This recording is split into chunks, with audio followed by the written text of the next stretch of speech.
Hey everyone, this is Brian Cass here, joined by my friend and business partner Sean Casey. We got another Webfire Wednesday webinar for you.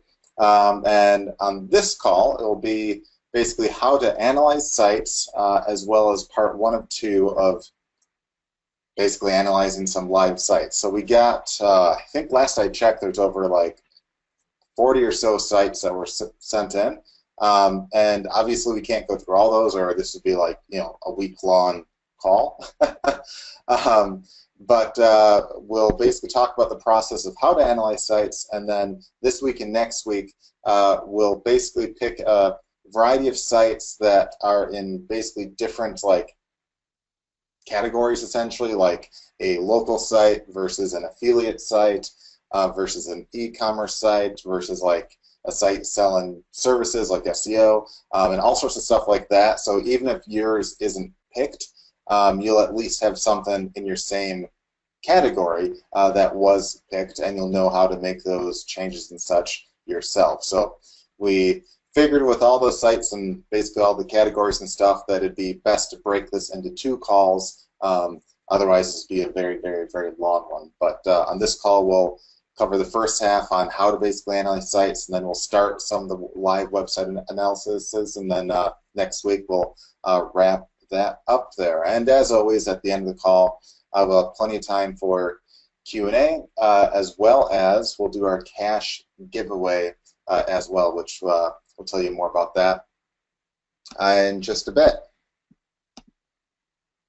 So once again, we'll get going with how to analyze sites and part 1 of 2 of analyzing websites live. And again, this is every Wednesday at 2 p.m. Eastern, which is right now. We have a live training and/or Q&A call.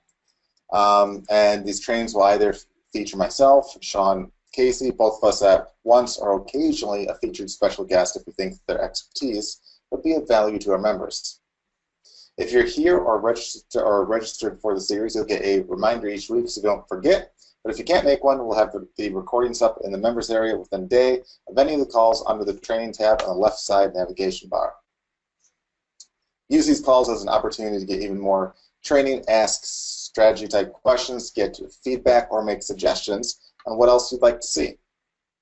And as a special note, make sure to check out our prior Webfire Wednesday calls as well as our trainings, as there's tons of info already there that a lot of you are oftentimes asking for more training on.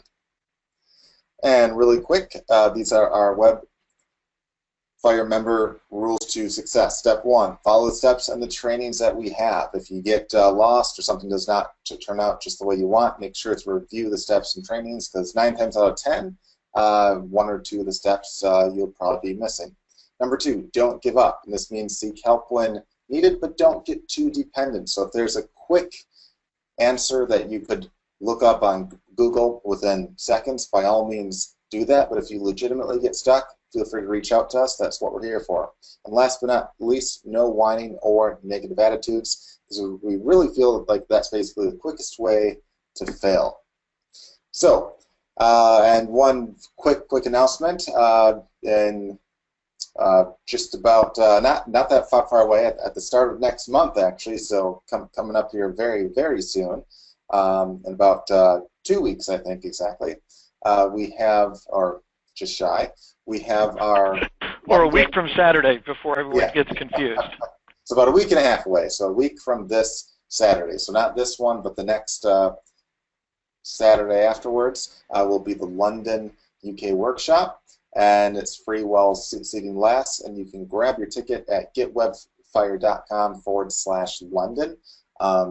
Make sure to go there and register, and you're also allowed to bring a guest too, so make sure to go there if you're in the area or want to get training on basically how to bring your business to the next level. So good stuff there. That will be an all-day workshop on Saturday in a week and a half. Now let's move on to our training for this week on how to analyze a website, followed by some live examples, and we'll do more of them next week as well. And again, we'll try to do an example from each of the basic categories or types of sites or businesses online to cover just about anything and everything. But first, I want to talk about how to basically analyze a website yourself, whether you do this for your own stuff or whether you do this as a service. These are basically important things, and this is basically the outline that we basically follow. And don't feel like you have to look at every single point because there's like a lot of them. But usually, if you pick up even like 1 or 2 or 3, of these points, you can drastically improve either your own sites or a client sites. So first, analyze your web page or web pages using our analysis tool for your ideal keywords. Now keep in mind, every web page that you have on your website acts as a different page that you can get ranked. So every web page, so if you have a 10-page site or a 10-page blog, every blog post or every web page has a chance of ranking separately for different keywords.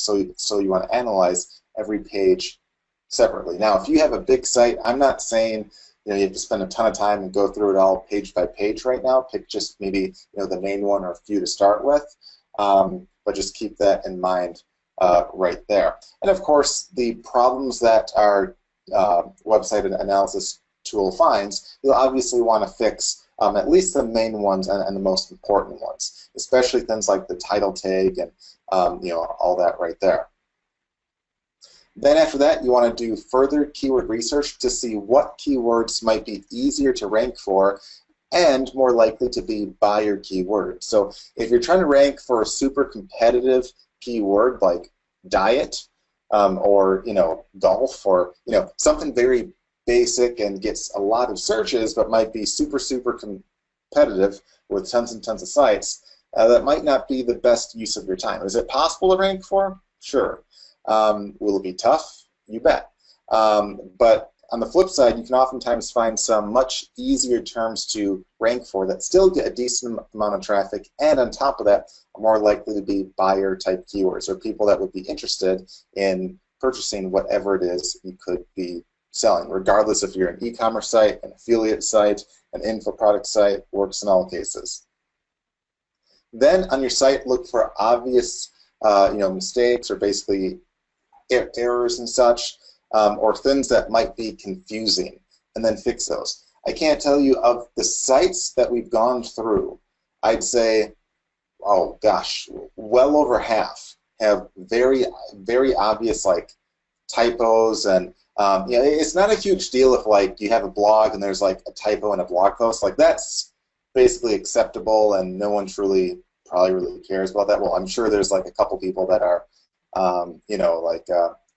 grammar Nazis and all that, but the majority of people care about those. But it's more so if your headline has a typo in it, or the headline has like a major typo in it, or it looks like it's poorly written. That immediately is one of the first things that people see, and if they see that you have like a headline with like a typo in it, or a spelling error, or like a major grammar mistake in a headline or headline, that can tend to kind of give them a bad impression, of the rest of your site. So keep that in mind there, because I've seen that on a lot of sites, and it's a super easy thing that if you just kind of glance at your site really quick and did a quick proofread or had a friend do, you can fix a lot of mistakes that way. And oftentimes there's also things that might be very confusing or like obvious, other errors and such. So just try to go through and spot those, because there's a lot of sites that tend to fall in that category right there. Then make sure that the title tags, headlines, and the content match up with the keyword or keywords that you're trying to rank for. I've seen a number of people that they want to rank for a certain kind of keyword, yet they don't really use it in their title tag, in their headlines, or even in their content. So, chances are, if you're trying to rank for a keyword that you never even use or mention, you're not going to get a lot of traffic. It's kind of like saying that you want to rank for, it's like if you're at a bookstore and your book is on zebras, but you don't mention zebras on the title, you don't mention it on the description, you don't have a picture of it on the front of your cover, and in the first several pages, of your books, or of your book you don't mention, zebra anywhere on it, chances are, don't be shocked if your book doesn't end up under zebras. But there's a number of people that, again, are missing that. That's a huge thing. If you fix up those right there, 9 times out of 10, you'll have a much, much, much, much, much easier chance of ranking. Also, you want to ask yourself, does the website give clear direction on what to do next and what the site is about?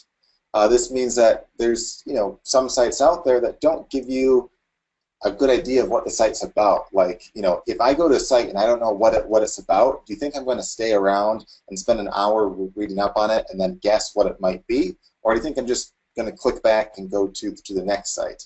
And I see this a lot where, even if you're trying to sell a product, there's some products and sites out there where you can read up on it and you still know what the hell the product is or what the hell the site is trying to sell. And that's a bad thing. You also want to make sure that there's basically an obvious call to action.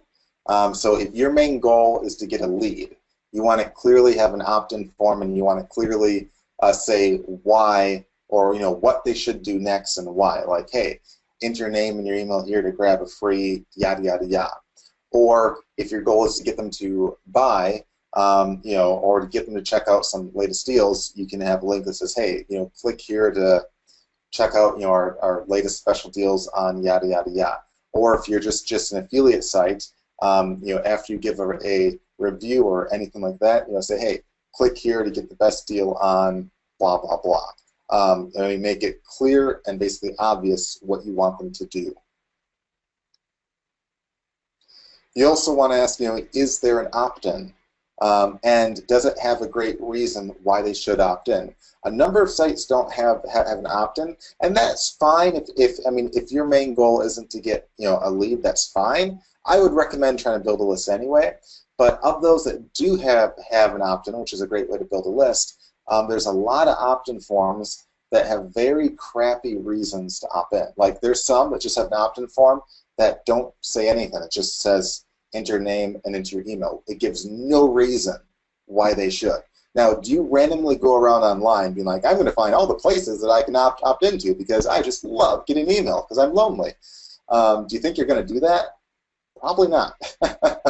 But if there's a reason to, do you think you might? Like, hey, enter your name and email to receive half off this, or enter your name and your email to receive a free report on blah blah, or a free software tool, or freebie of some other kind.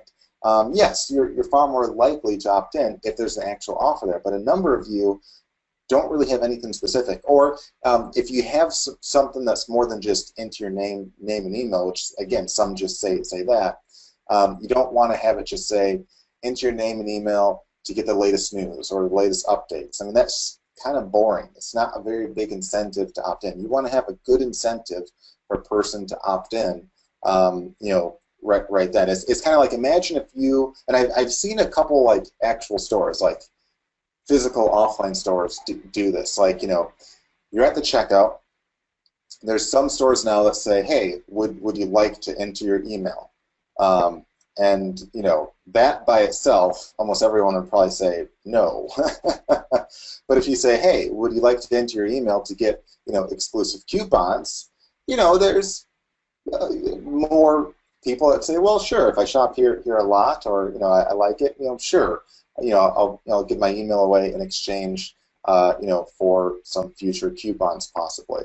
But even better, and I've only seen like only a handful of stores do this, but this one tends to work the best. It's, hey, enter your email here or register and receive $5 off your purchase of X amount or more, or receive 10% off or 5% off or anything like that. And on the spot, it's like, hey, do I want to spend several more bucks, or am I willing to enter my email now and save that? A lot of people say, sure, I'll just enter my email now. That's a much better offer. So, and now I'm not saying on a site you want to say, hey, save $3 by entering your email here, but you have some kind of enticing offer to get them to basically take some kind of actual action. Then you want to ask yourself, what is the sales messaging? Is it super easy to see the benefits and why they should buy? A lot of people will just have a product that they'll list for sale, but they don't really list the benefits or why a person should buy or what the product really does. Like if you're, let's say you're selling a weight loss supplement, okay?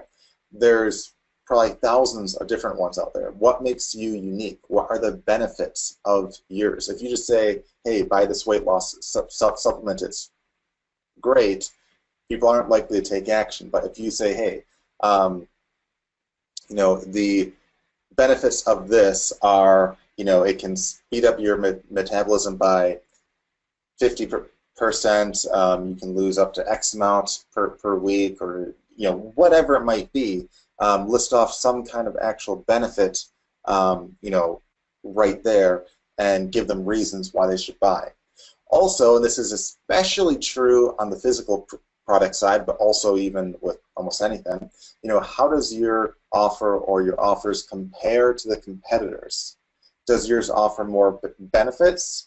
Is your product the exact same? Like, if you're selling a physical product that is identical to a bunch of others, is it more expensive? If so, you want to make sure what others are basically looking at. So if you're selling, let's say, I don't know, let's say a certain kind of a dog collar, okay? And there's, let's say, 100 sites that sell the exact same collar. What makes it special that they should buy through you? Is yours priced less? Do you have like a special bundle?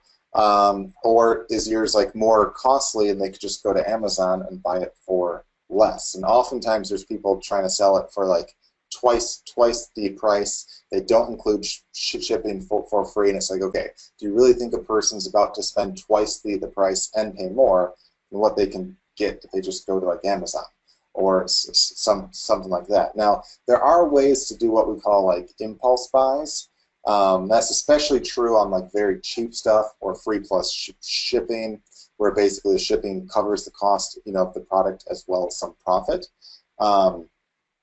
You see that a lot with like, for instance, I think on a call we had, was it maybe a couple weeks ago or a few weeks ago, we showed an example about how you can drop ship, and we saw a product that was the price of the product plus shipping, which was free, was like, I think it was like $1 or $1.25 for like some cat toy. It was like some like laser cat toy thing. And in that case, if you had it be free plus like, $7 to $10 for shipping and handling, you'd have a margin of profit in there right off the bat. And it would be more of an impulse buy, so you don't have to worry as much about that. But if you're selling, let's say, a $500 kayak, or $1,000 kayak, I'm sure they're probably more expensive like that. If there's a certain name brand that is identical to like a bunch of other sites selling the same thing, if the other sites are substantially less, people are more likely to do a quick search, see that, hey, you're several $100s more, and buy from the other place. Now, if you're selling a kayak that's different, like it's still a kayak, but it's a different brand and then has different features, you can be more expensive, but you have to give benefits or reasons why. Like maybe you're twice as durable, or maybe the thickness of the material is thicker, or maybe it has some cool extra, compartments in it, or there has to be some kind of benefit or some reason for them to go to you. And a lot of people don't really focus on what sets them apart, or why they should buy, or what basically the benefits are. Also, in a lot of cases, you can check to see if there's a guarantee or a mention of free or fast shipping, especially if it's like a physical product, obviously. But because that there's a handful of people I've seen that they'll have a guarantee, but they don't mention it. So like they'll have like a money back guarantee, but they don't make it obvious, or they'll have free shipping, but they don't make it too obvious either. So those are all important things that if you offer that, make sure to basically mention that. Also, you want to ask yourself, is there a lot of empty space? View this as like basically commercial real estate. If you have a big empty space on your site, or a huge picture with no text or no call to action or anything like that, you're just wasting space. You also want to ask yourself, what do the eyes see first? You want to have them be focused on what you're trying to sell them or what you want to do, rather than just like a giant picture that has nothing to do with what you're basically selling. And you also want to ask yourself, can people understand the basics of your site within seconds? If you go to your site, or better yet, if a stranger goes to your site and it's not bluntly obvious, you know, what your site's about or what it's selling, you're kind of screwed then, because that basically tells you that, you know, if someone can't tell what your site's about, they're going to click back, they're going to leave, they're not likely to buy. So you have to know within seconds what your site's about. Also, you want to ask yourself, is there a particular best seller or cool product that you could possibly feature? If you have a store, like let's say an e-commerce store, and you sell 100 products, but there's maybe only like a few that are unique to you, or a few that sell like, you know, 90% of the sales, don't bury that. Have it be very obvious and very clear, and have it stand out. Because if you're like, hey, here's our best sellers right here, people gravitate towards what they think others are basically buying, or what they think is basically cool, and make sure to feature that. In fact, you can also, if there's like one or two or three products that are cool and make a lot of money, or have very big profit margins or anything like that, you can focus a page, you know, particularly on just them, and try to drive traffic specifically to them as well. You also want to ask yourself, what are the upsells or the one-time offers?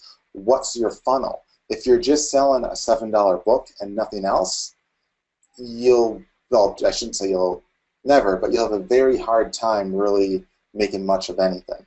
You want to make sure that you have upsells in there, or one-time offers. You want to also make sure to have a funnel of some kind, which can include either, you know, upsells and stuff from day one, as well as over time, you know, like an email autoresponder series where you have additional offers to them and sell them more and more. And these can be either your own products or services, or those of an affiliate. You also want to ask yourself, what is your back end? So when someone buys, what else do you sell them after all that?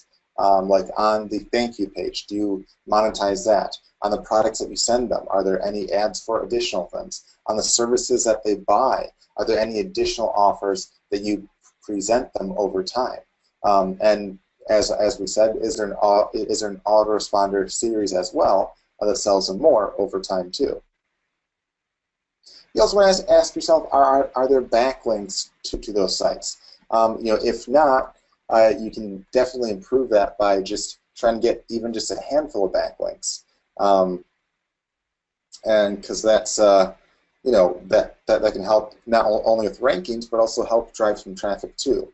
You also want to ask yourself, are there additional things that drive traffic, like extra articles, blog posts, and videos and such, targeting additional keywords? The more things you have out there to grab traffic, the more likely you are to grow your site over time, and get a steady increase in leads and sales and all that. And I know that involves some work, but even if you do one blog post or one article or one video a week or even a month, over time that can grow to be a substantial amount and grow your site to be much larger than what it is now.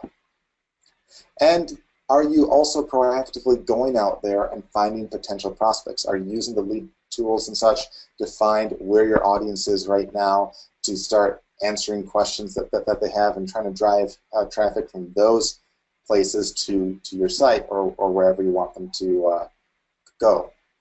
And you also want to ask yourself, are any of the products candidates for paid advertising? So if you have a cool product that you think there's a big market for, and you think, well, gee, it's great to get organic traffic to it, but you know, if it's a cool enough product where there's a decent enough margin, you can also look into paid ads and such too.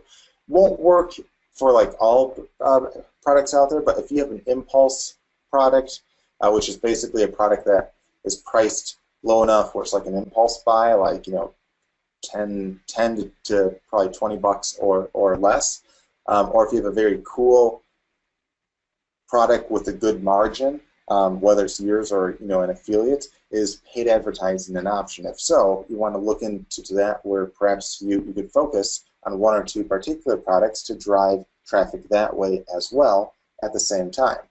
And if you go through that checklist right there, and again, we'll have a PDF version of these slides available when we post this call up, within about a day. So you can go through that checklist yourself and try to make sure, you don't have to have everything be picture perfect, but if you have just a handful of those checked over and reviewed, you can basically analyze almost any site out there that you want, and then go about making the changes yourself for your own sites, or helping get extra clients go to you as well right there. So with that, I'm going to pause the screen and we'll start some live website analyses. So again, as I said, we split this call up into two, so next week we'll have some more, because otherwise we'd be here a long time. So we'll for sure probably get through, I'd say, 2 sites today, maybe more depending upon the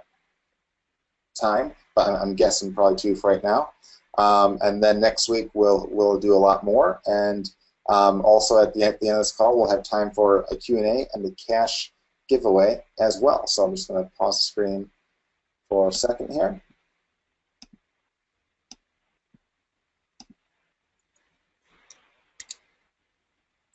And just going to pull up the websites and such. Okay, while you're getting organized, let me do a pop quiz. Sure, go for it. All right, so here's a pop quiz, okay? Answer, listen carefully. So answer number 1, if you currently use Facebook ads, put a number 1 in the question box, okay? Number, if you actually use Facebook ads now.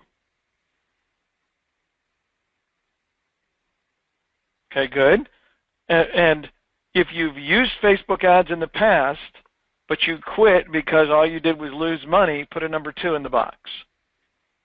So you used them before, then you quit using them because you're like, man, I'm getting crushed here.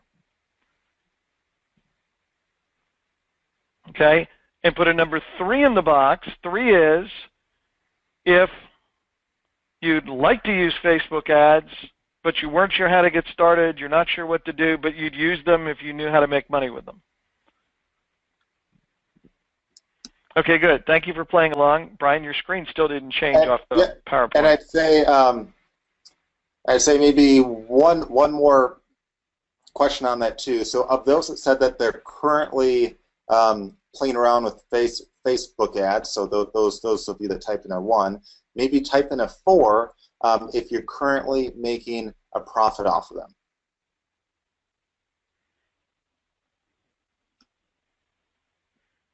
Okay, cool. All right, so that's a good survey right there. And with that, you should see my screen right now. And the first site that we'll analyze, this is an e-commerce site called TakeYourPet.net, or that's the site itself.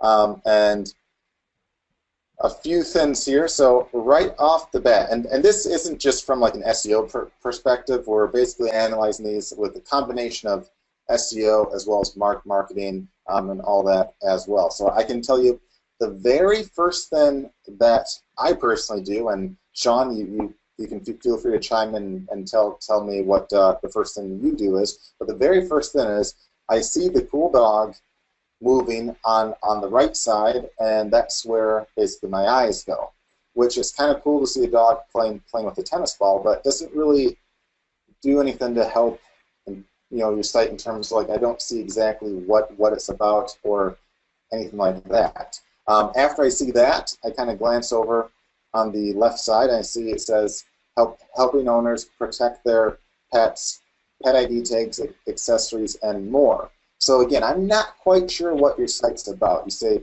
helping owners protect their pets. You know, I don't know, like right off the bat, are you talking just about, is that like pet tags? Is that maybe some like flea stuff to help protect against fleas and ticks and stuff? Is that, you know, some invisible fence? Like I really don't know why it's helping owners protect their pets. My hunch would be you're selling pet ID tags because that's the first thing you say, and maybe that's why you're saying it helps protect your pets and such. And then I scroll down here, and I see there's a couple of grammar issues right here on your first paragraph. Not a huge deal, but you know, one of the very first things that people will read, you don't necessarily want to have grammar errors and stuff in it right there. And then I see it looks like even though you say your site is take your pet, there's bedding, clothing, shampoo, pet bowls, and looks like ID Takes is just one of them. So what exactly is your site? Is it an ID Take site where you make a custom ID, or is it a pet accessory site? It looks like your site's not sure. I'm guessing you're probably not sure. And right here, you also have an opt-in form that just says sign up to our newsletter. Why? Why should I sign up? What do I get out of that? I give you my email, so I understand what you get, but what do I get? You want to have a clear call to action right there on why they should sign up and what the reason is. Like, is there a special offer you have? Is there a discount you have? Is there some like a guide you have, or a cool dog tip then? Or it looks like you have cats and stuff too. Yeah, and so yeah, that's the first thing. And the second thing is, again, it looks like you originally thought you'd make this for dog tags, but then later changed it into like accessories and such. And one thing I want to point out right off the bat, I ran a website analysis on this. And I just want to see what your title tag was. And if you look right here, your title tag literally says home-tag your pet, which tells me nothing about what your site is. I mean, to have home in the title, okay, maybe, but it's kind of like it doesn't add any SEO value. And say tag your pet, I don't know what that means. I don't know. Is it like like an actual like tag, like a shot, like a shark tag, or like a pin and in a dog? I know there's a bunch of dogs here that have those. Is it just a collar? I don't really know what your site's about based upon that, right there. And right here, again, I'm not a big fan of your description, which you also have on your site, which is, you say that you help owners protect their pets. But look at your site. What about any of these have anything to do with pet protection? How does a pet bowl protect your pet? How does clothing, protect your pet? Maybe, but that's kind of weak. Bedding, shampoo. I mean, it looks like you're trying to say because you have an ID, it protects your pet, but you're selling way more than just that. So choose what you are. If you want to specialize in just a special kind of ID, like if you want to specialize on custom IDs and be solely on that, great. If you want to be a general store that sells lots of pet stuff, great. But what sets your site up as being different from everyone else, including big competitors, and pet stores and stuff like that? But and right here too, you also don't show like right here, you could maybe have like a list of your best sellers and such, but let's just click on the ID tag. So I'm guessing that's the main thing you're trying to sell right there. And right here off the, right off the top, I don't know if this is just the price, if that includes shipping or not. If it does, make sure you mention that. And also, I know somewhere I forgot where I read, if it was on this site or another one, but I know there was like some pet engraving thing that you said, like the laser basically engraved it deeper and better so it lasts longer. I think that may have been mentioned on the homepage. If so, make sure to make a point of mentioning that. And also you want to ask yourself, how does this compare to like a local pet store? Like I know I can go to a pet store out by me, and there's a machine there where I can get these made. So like what is basically different? Is yours easier? Does yours offer a lot more options? Is the engraving better? Is there cooler stuff? Like it looks like you have a bunch of cool options there, so that could possibly be one thing right there. You have a bunch more options and stuff. But also I would make a point to say, like, maybe have the best sellers, like a section like you have this where you can sort by basically the popularity and all that.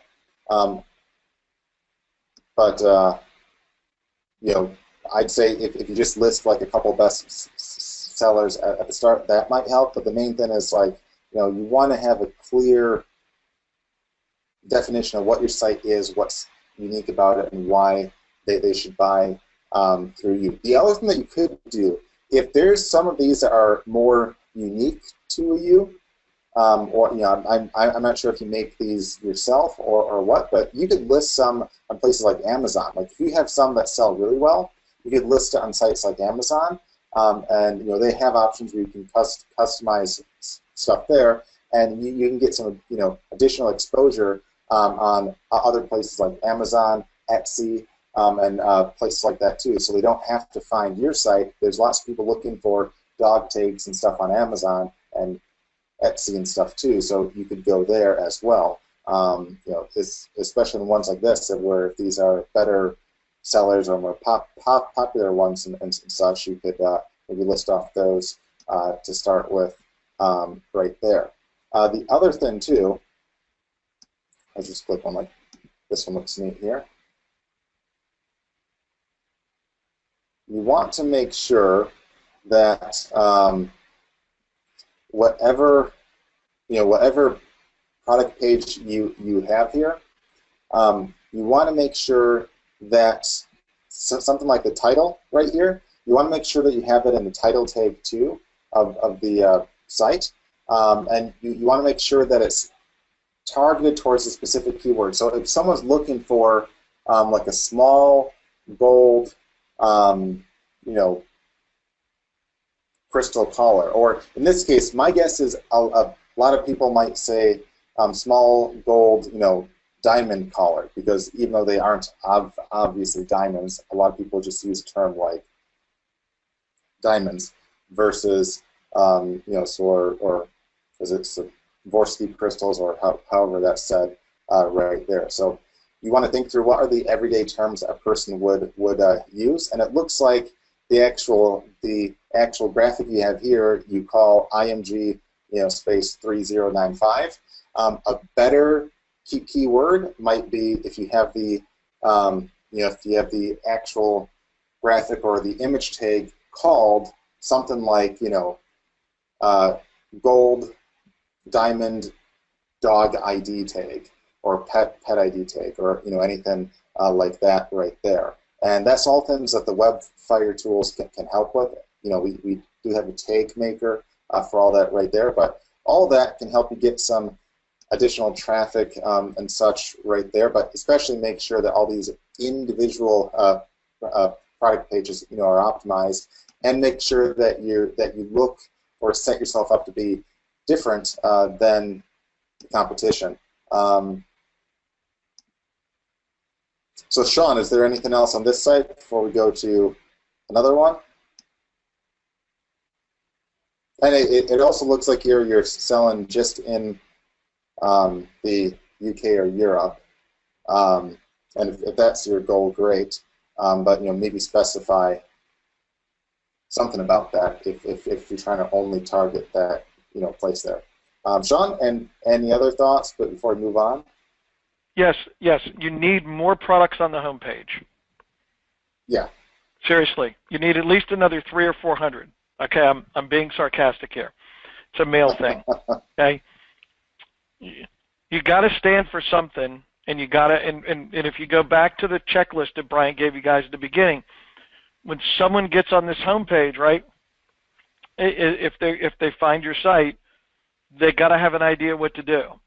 And I know, I mean, I read all the submissions everybody gave and looked at a lot of sites, and more than one person, when asked what they sold, the answer was everything. Okay?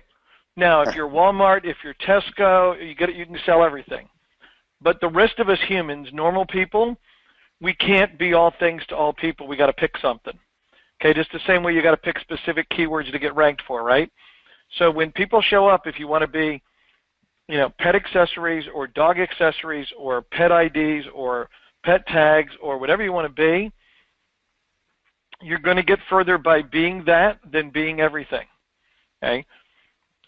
Especially you can, if you talk to guys who do big volume in Shopify stores, you know, yes, there are guys that have, you know, like 40 employees and they sell tons and tons of different stuff on their site, but the guys that run small lean operations but still do 7 figures are selling 5 or 10 different products on their stores. I mean, small numbers, and they're just focusing on those, whether it's free traffic or paid traffic, and doing well with it. Okay. The other thing is, Brian either mentioned or is about to, you always have trouble when you're trying to rank, you know, the homepage of any e-commerce store, but simply because there's so much stuff on it, but so little text that you can rank. But that's where I was answering questions, so I didn't hear everything you said, but I know what you either said or are going to say about getting pictures ranked and using the blog to get keyword-related stuff that we can get up there so we can rank that and get people into our store kind of sideways, the same way you would as an affiliate.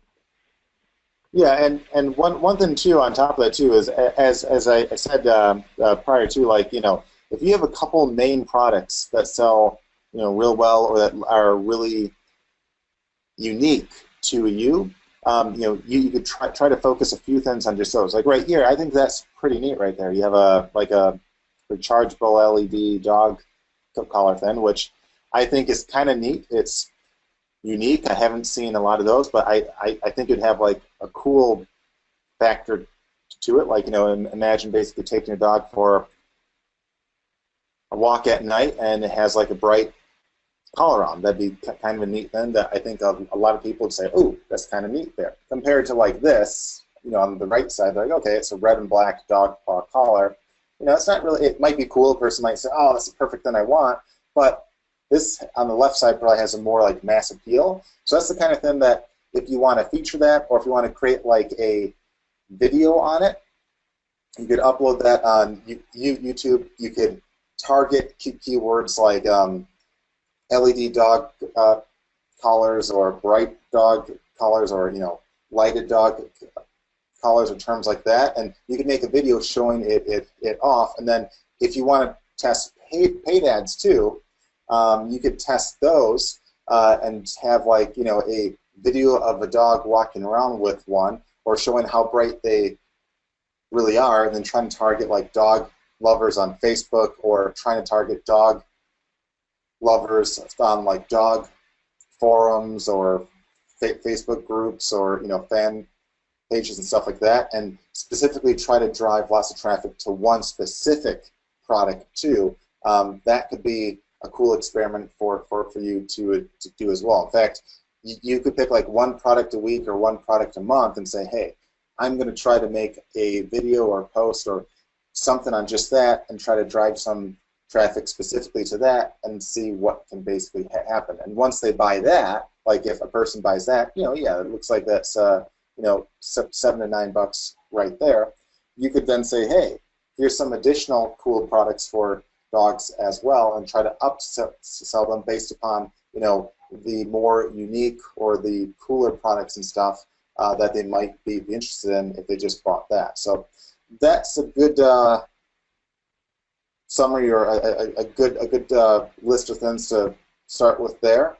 The next site that we'll do right here, and I want to ask the person if this is, so the person that sent this in, and I forgot your name offhand. Sean might know it, but you listed this as an affiliate site, but I wasn't sure if you meant that this truly was just an affiliate product or if this is your actual book. So if this is your site, if you're on this call, just say if this is really just an affiliate site, or if that's your actual book. And Sean, if you see the answer, feel free to chime in, because I'll continue talking instead of trying to look. I'll keep an eye out. There's an answer. Okay. All right. So a few things here. I'll pretend like this is more of like basically an info product site. So even if this is more of like an affiliate one, it looks more like an info product one.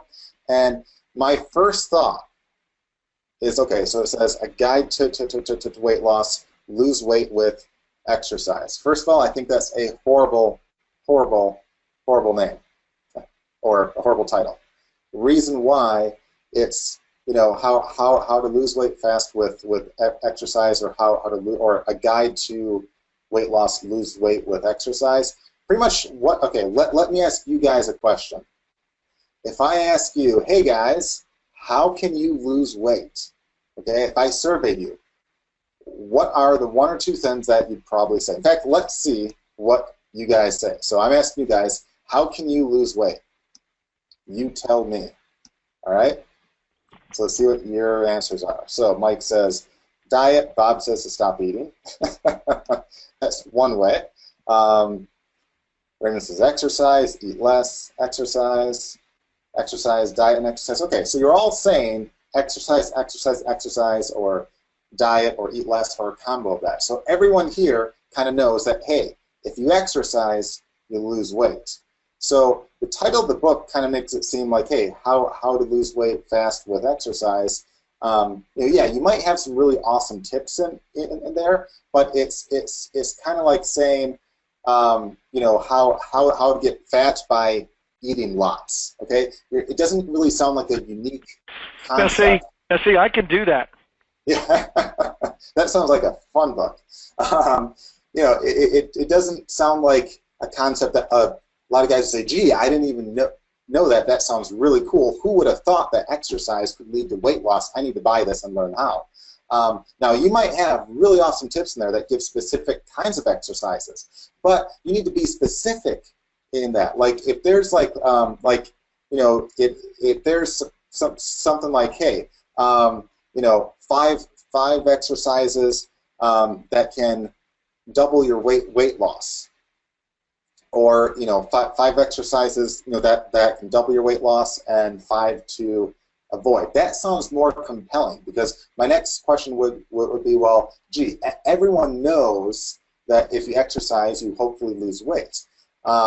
But if, let's say, I'm exercising and I'm not losing as much as I want, I'm not looking for a guide on how to lose weight through exercising. I'm looking on a guide maybe on like how to do better at exercises, or how to do exercises with less time and less effort, and stuff like that. So clearly, maybe have the title geared a bit more towards that, and also list off the benefits and stuff. Like right here, you say, basically the topics covered: diet and weight loss, exercise to weight loss, exercises and research findings. That's all cool, but again, it's like, why not list off benefits? Like right here on the far left, I would say, maybe, learn the 5 exercises that double or triple your weight loss, while avoiding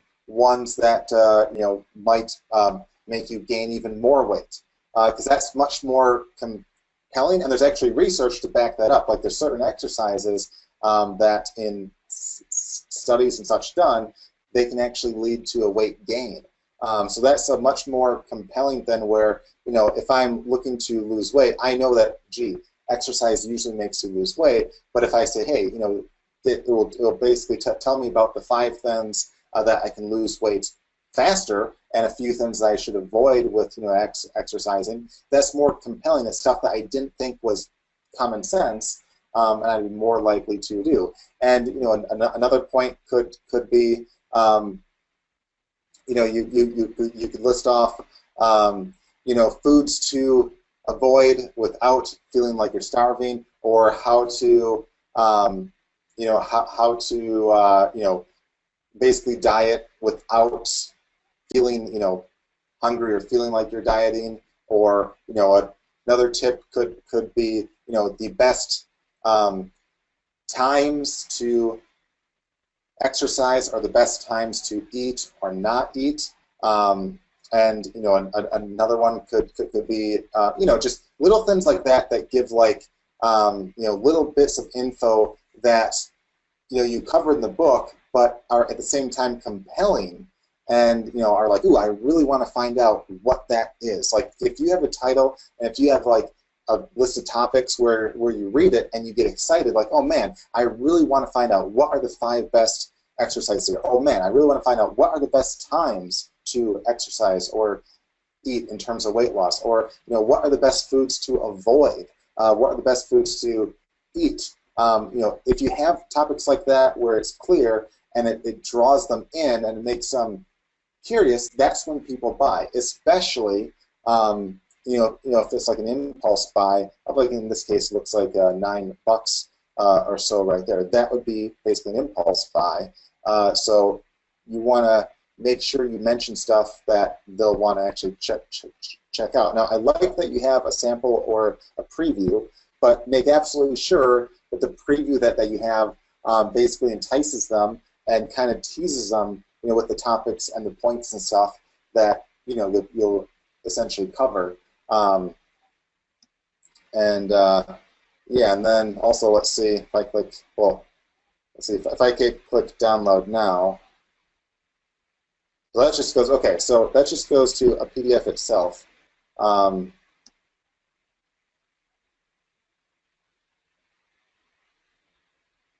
right, so again, I would definitely make these topics more enticing, because it's like, yeah, we all know that treadmill and lawn tennis and all that. Sure, you can lose weight, but I mean, make it more probably enticing, like the 5 exercises to do to lose weight, the fastest, the best times to exercise, stuff like that.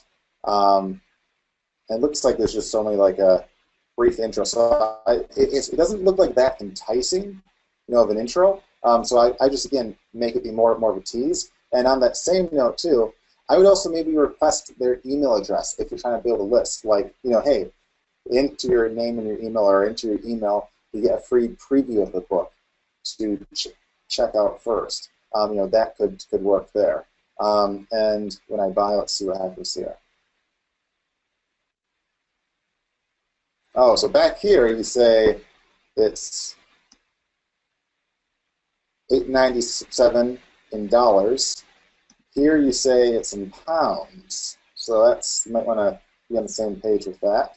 And also back here, you list that price as well as the normal price. Here you act like that's a special sale price, even though this price is actually more expensive than this price, because this price is in dollars and this price is in pounds. So make sure you're congruent, in your offer there.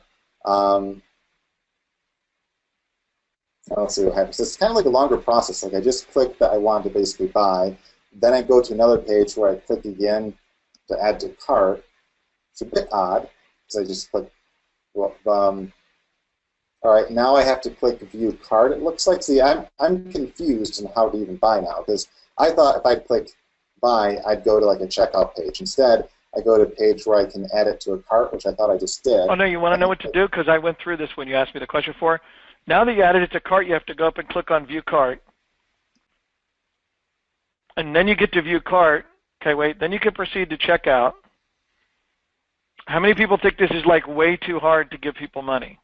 And there's a coupon there too. So if you don't have a coupon, make damn sure that you eliminate that. Because now I'm like, oh man, there's a coupon out there. So now I'll spend my time trying to search for a coupon. Now, if you have a coupon available, great. If you get them to sign up for, like an email list where you give them a coupon code, great. That's fine to have that there. But if you don't have a coupon available, now I'm thinking, well, gee, maybe I didn't get the best price. And I click proceed to checkout. Yeah, right, I'm not getting screwed and not getting a coupon. Yeah, this is a long this is a very long process to basically buy. Yeah, let me jump in for a second, Brian. So more than Sure. one person here, because this is at least the second site I saw, if not the third, has sites that are like custom built or where they've got their own products up on the site to sell, and someone mentioned, you know, I don't know how to work WordPress, so I have all these products that someone got into some WordPress ordering system, but they don't know how to work with it. I strongly suggest that unless you have a big enough business where you've got like a full-time programmers, like we have full-time programmers, right? Truly, we don't have to know how our order process works. We just tell someone to make it work. And magically it does. But if you don't have that, I strongly suggest you use frameworks to sell stuff that are proven to convert, to work, and are really easy for you to use. Like if you're going to start an e-commerce store, you want to use something like Shopify, because you don't have to figure out how it works and how to integrate and how to do all that stuff, because they've spent a fortune doing all that, and you know they process billions of dollars a year in transactions through the platform, right?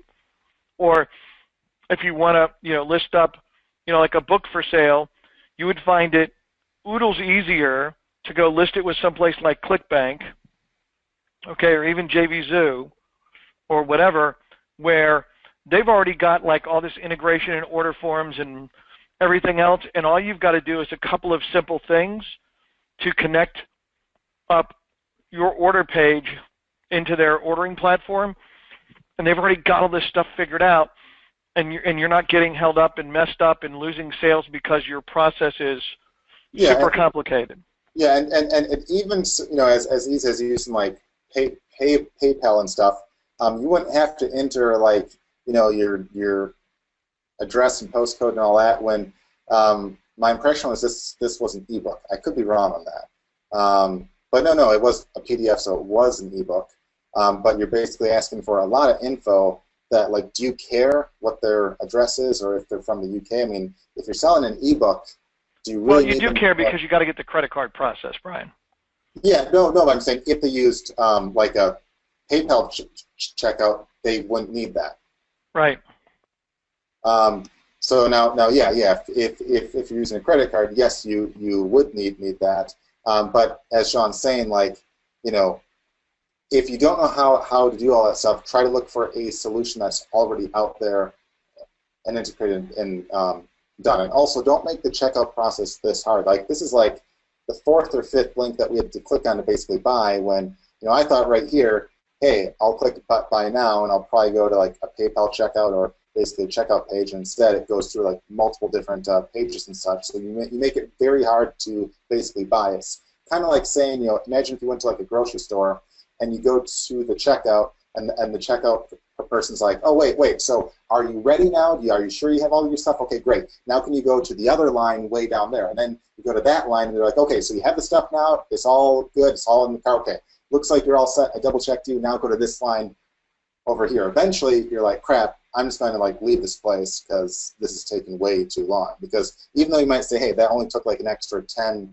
seconds or half a minute, the attention spans are low. People find any reason to get pissed off and not spend money and give up, that they, any reason at all. So just keep that in mind. And with that, looks like we're at the end of the hour, so we'll save, I had a third one lined up to do just in case we had time, but I'll save that one and a bunch of others for next time. Again, as I said, we had about over, I think, 40 sites sent, and we picked one from one or two from each of the categories. So we picked the info product, we had an e-commerce one, and we'll again for sure cover an affiliate site. We'll cover a local site and a handful of others as well next week. But with that, we'll move to the Q&A followed by the cash giveaway.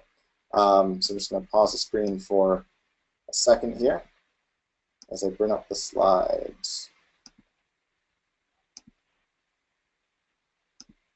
All right. So if there's any questions, feel free to type those in now. And of course, we'll do the cash giveaway as well. And to partake in that, you want to go to getwebfire.com/FB group, Sharon has a post up basically asking what you thought of today's call. If you leave a comment within her post, and try to leave it within her post because it makes it 10 times easier to count, even though each week a lot of people do it outside of that post for whatever reason. Try to make it in that post, and we'll give $100 away to a random person there in just a few moments right here. So again, make sure you go to getwebfire.com/FB group. If you're not a member of the group, you can join for free, and Sharon will approve of you usually within like a minute or so now.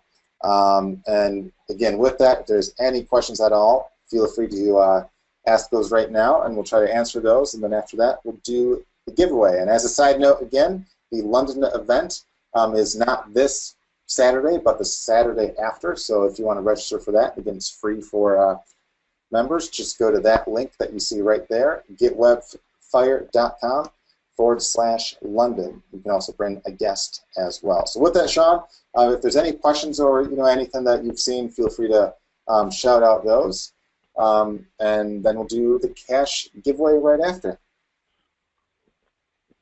All right. Yes, there was a question. Hang on, I gotta go back and find it. I'll pop up the questions here too. I see a lot of them. I just have to sort through which ones were answered by you guys. All right.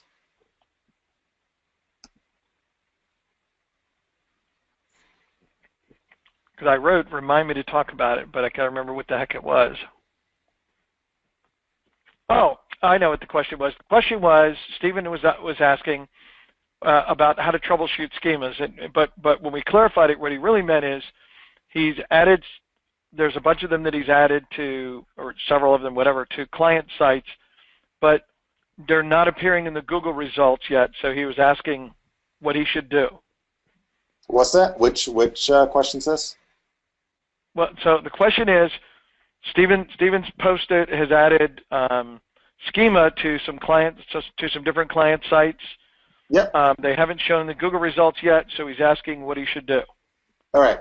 Well, first of all, make sure you added them right, and in the Schema Maker, there is an actual way to actually check to make sure that it's actually added, and then the second thing is, make sure that you wait long enough. So when you add a schema, it's not an instant change.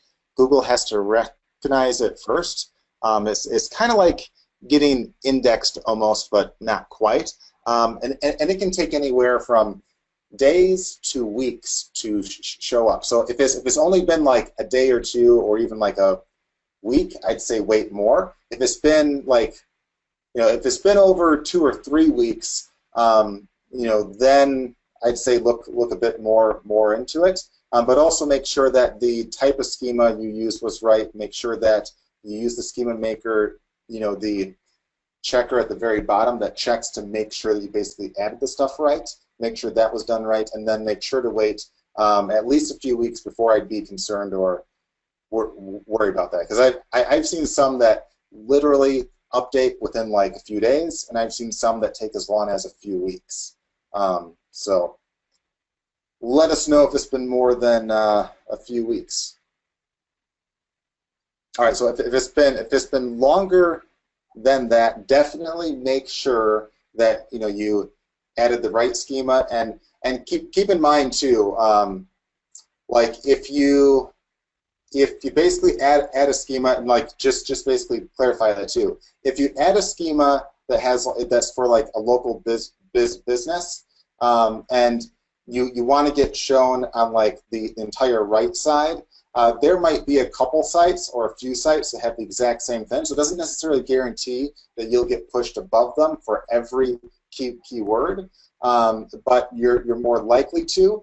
And if you target the rest of your site from like an SEO point of view, you're more likely to have that stuff shown right there. Whereas there's other schemas, like if you're looking to have for like an e-commerce site, like if you're looking to have review stars, or you're looking to have like your price points, or you're looking to, or if you have like a blog and you want to have like basically an image of your blog post on there. Those happen basically usually regardless of the competition, as long as your site is rank there. But again, without seeing the site or looking at the code, I wouldn't know. But if you write our support and basically tell them that, I'd be happy to take a quick look for you as well. But I'd have to look at the actual code to make sure it was in right, and then look at that specific case. All right. Any other questions? So while you're flipping over to the Facebook site, Stephen says thank you. Well, so this is actually good. I'm going to answer this question first. It's easier. So April asks, does Google index a site more frequently if the site is on page 1? And what you really mean is, do they visit the site more frequently to see if there are changes if the site's on page 1? Yes. So Google is paying more attention to the site for a specific page that's on page 1 of their results than the one that's on page 1001, right? Because they're not really paying a lot of attention to page 1, something that's ranked like number 10,000, because no one's ever going down that far, right? But highly ranked sites they're sending more traffic to, they pay more attention to because they want to know of any changes, good or bad. They want to know if there's new stuff that they should index. But that's also partly why we tell you with the site submission tool in Webfire that you want to tell them, hey, we updated the site. Now, if you've got links coming in from highly ranked sites, right, very active sites like forums, blogs, Q&A sites, those kind of things, you're also going to be bringing in Google bots to index you or to review your site more often as well. Yeah. Yes, April, it would.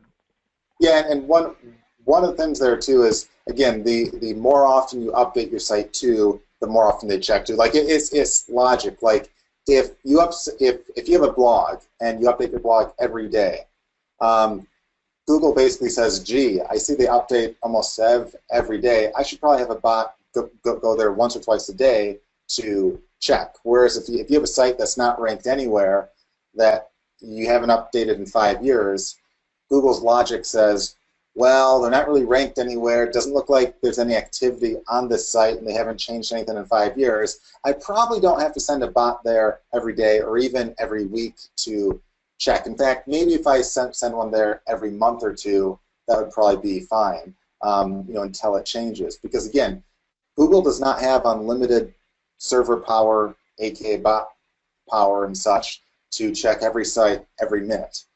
So they focus on the sites that they need to basically check that they think logically will change too. And that's why the site submitter tool we have, is kind of neat in that it's a way where if you make any change to your site, you can submit your site to a bunch of places, and it's kind of like knocking on the front door of Google saying, hey, we updated our site, maybe you might want to have a bot check us out. So Google says, hey, looks like they submitted their site, they probably made some change that they want us to check out, let's send a bot over soon, rather than wait a month or so.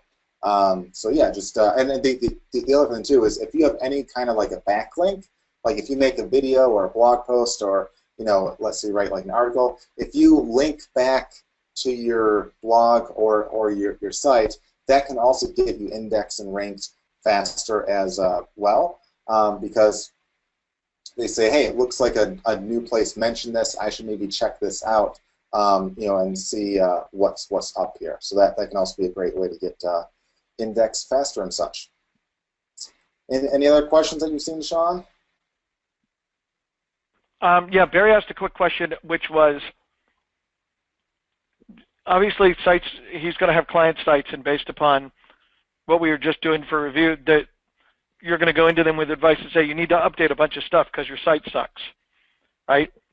And yep. So do you need to become a master programmer to be able to do this? And the answer is no. In fact, I would strongly suggest you not become a programmer, because you can get paid much more money for being a business owner.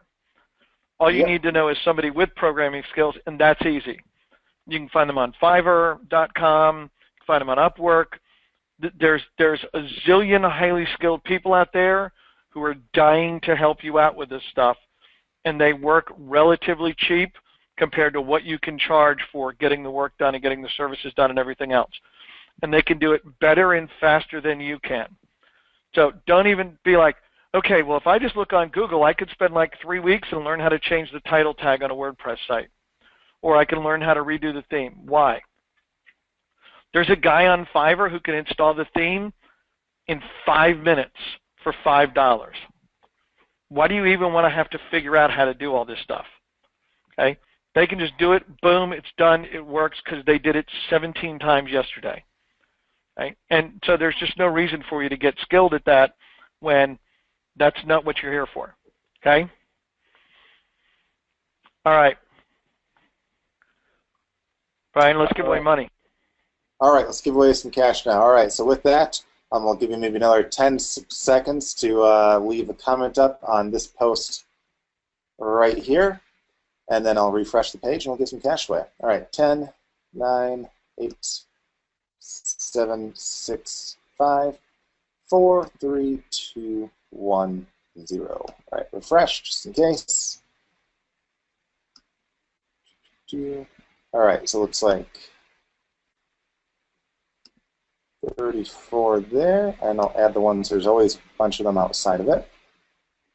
All right, 1, 2,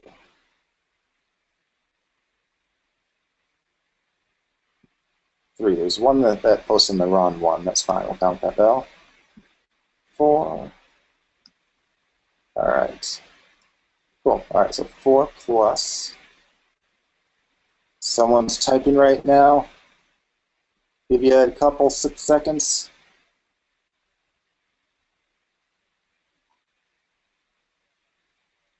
Oh, I'll give you 5. All right, right there.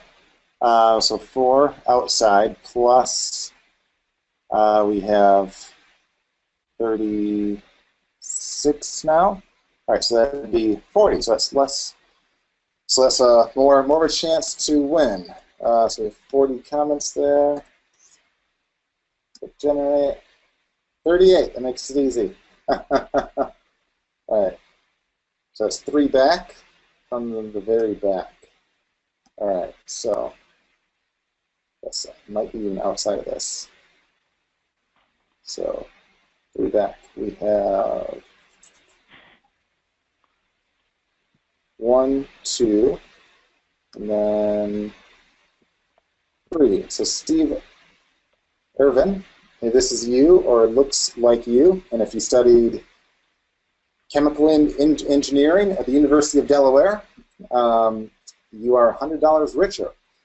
So just send your PayPal email to Sharon, or just basically type that in the chat box. So make sure you give us your PayPal, and she will PayPal that over to you this afternoon then. So congratulations to Steve Irvin for being $100 richer and being the winner of this week. And again, next week we'll do some more website analyses, and we'll actually cover additional topics and some additional training and info too on top of the analyses. So there'll be more than just that. We'll have some additional info for you as well. But Sean, unless there's any last minute questions, we can wrap up. And there is. I got to jump in for just a second to make this call another minute longer. So Alexandra was saying that she started using Webfire and whatever in the last couple of weeks. She's gotten her analysis score from 30% up to 80%, which is great. Her site visits have started to increase to her Shopify store, but she's not making sales yet, and so she was asking, what she could do, what she could change, and I wanted to answer that real quick. So, first of all, we have a lot of advice on the Shopify store that Brian talked about earlier, and we have some specific things in the member site that are training videos on Shopify, and if you can't find them, just ask support. I hate to do that to our poor support team, but sometimes there's so much stuff you're like, I know it's here somewhere, because we've created, lots and lots of training, and here's another 75 minutes of training that we just created for you. But you've got to think about how the people are coming into your site. So if you're advertising your site, for example, and you say, you're selling watches, so you're saying, come get this really cool wooden deer watch that's got the stag's head with the antlers on it, then you're bringing somebody into a really specific thing where you can tell them, buy this watch, it's on sale, limited time, etc. people are generally just coming to your site. If you look at where they're going, like the products they're looking at or whatever, then you could play around with something or sending them to a specific product that's discounted. The hardest thing, obviously, is to get someone who visits your site to buy. One of the best ways to get them to buy is to give them a reason to buy now. You're only going to see this once. This discounts for a limited time. Things are on sale for the next 3 days. We only have 7 left in stock. All of those kind of things. If you think about what makes you go and buy something that's not a necessity, like why do we buy food? Because we want to eat. So you go to the grocery store, you leave with food. But if you go to a department store, you don't always leave with stuff, even if you're like, oh, I'm going to go look for a new dress or a new shoes or whatever, right? But you're just looking. There's no thing that makes you go buy unless you're like, oh, wow, look at this awesome deal. I've got to buy this. This is like, it's too good to pass up because it's a great deal and I've got to buy it now. And you have to get people to have that reaction when they're on your site. And if you don't give them a reason to do that, then they're going to leave, obviously, and not buy.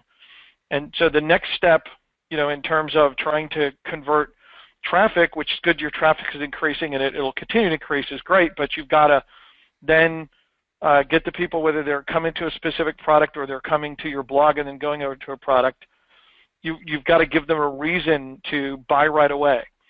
And there are plugins for Shopify for a lot of stuff that you can put on, like if you want a countdown timer or limited time sale or something like that. There's a bunch of different Shopify plugins that are generally really cheap. Some are free, some are like $10 a month that you could use to add those kind of incentives for people to buy right away to do that. And then we'll go. Okay. Other than that, folks, I think we're in good shape here. And all appreciate right. everybody being here, being members, and we will talk to you guys next week.